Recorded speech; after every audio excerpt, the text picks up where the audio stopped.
see, as Oscar Davis called him, our shining prince. That's what Oscar Davis called him, our shining prince. I don't think nobody, except maybe Marcus, comes close to what maybe Paul Robeson, those three people, come close to what Malcolm meant to me as an African-American man involved in liberation. And that's a tall order, because there's many influences on us, but that nobody had that influence, I think, that Malcolm X has.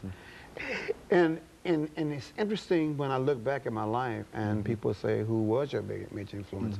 My father talked about Marcus Garvey as his major influence. And as I became a man, I would say those two men also were my major influences, and Malcolm and Marcus. Malcolm and Marcus.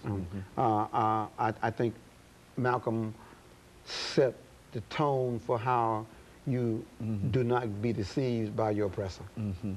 And that means sometimes you pay a price.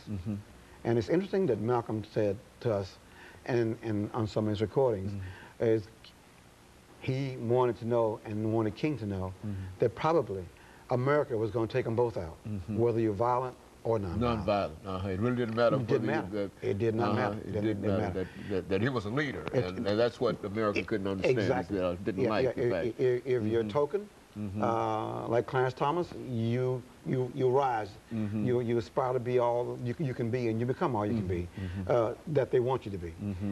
But if you take the Malcolm's position as we're African people born in America, right? Then you get a different kind of flavor how the system responds to you, and how they see you, and how they view your threat ranking. And that's what he taught us to do. Well, you know, looking back over the last 3 minutes that we have here, what would you say, in a real sense, is the legacy of Malcolm X? You know, we talked about Garvey, we talked about King, but what about Malcolm himself? I would hate that he would become a cult figure, where we think he was perfect, because he wasn't perfect, obviously. But if you look at Malcolm's children compared to King's children, I mean, just compare those. Okay, Malcolm's kids are doing so much better than King's kids. They seem to be on point. They seem to be producing. They seem to be contributing. They seem to be growing. They seem to be creating networks. Whereas where Martin's kids don't seem to be able to quite cut it. They don't seem to be able to take the daddy's legacy and build a network and take it to another level. I think that the ultimate goal that Malcolm wanted all black men to do is just look at yourself as a very special man. What will you leave behind here? How will you dismantle the America that we know?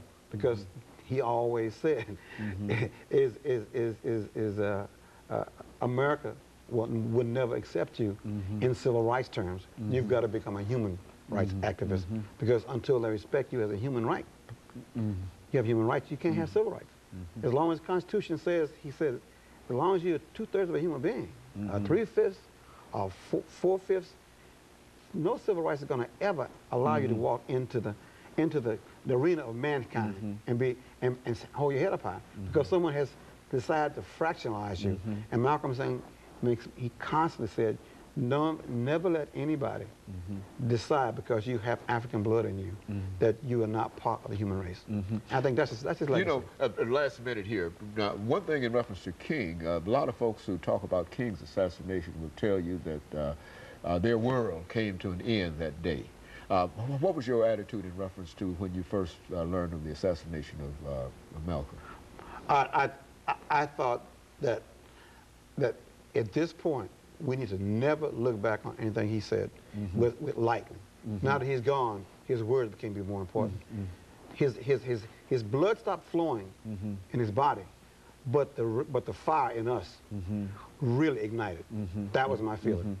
They took him from us. Now I know exactly. He became great by the very fact of everything he taught me. I would use the rest of my life and spread it to every person I talk to. Now I want you to see Malcolm in me. And that's why I wear what I have on. I want you to see that shining prince that Oscar Davis talked about. I want you to see I have no fear of any man. I hate no man and respect any man who respects me. Very good. And of course, Brother Little, let me thank you for bringing us that excellent information. And let me encourage our audience to tune in again next week for another informative edition of Comments. Thank you and good morning.